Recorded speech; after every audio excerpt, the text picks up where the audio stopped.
Rancho düştü bunlarga. Sen satılmaqlarga Assalomu alaykum oyijon. Oyijon, nima bo'ldi? Maktabimiz yangi baholash tizimidan o'tgan.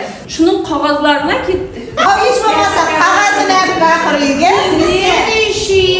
O'tgan oylik safarni o'yladim. Boy bo'lmasam bo'lmaydi. Asama fitnessni yo'g'a kerak o'tishni. Sen semer qayta. Meni fitnessga boraman deganim. Har kun uyda qolib to'shaylar shu fitnessdan.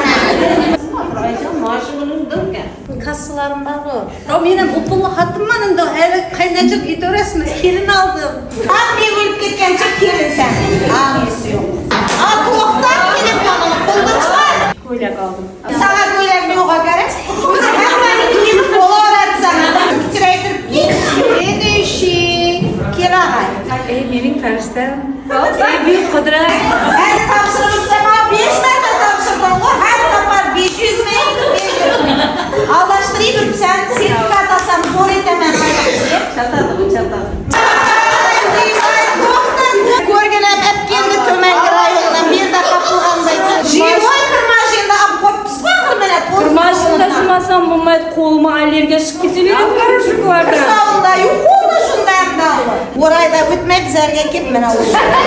Telefoni qo'limda. Buni telefoni hech tushmaydi. To'xta, uydan ko'sara ko'chaga chiqib bo'ldi. Na o'tirgan turganim qoldi, na yotganim, na yegan ichganim. Yurt bilib o'tir barini. Birini tanıgan blogerman.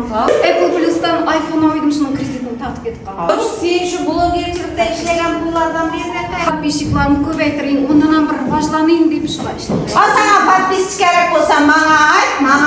Yanında o'tiribdi 60 odam, bari bosadi подписчик. Basamiz. Har bir reklama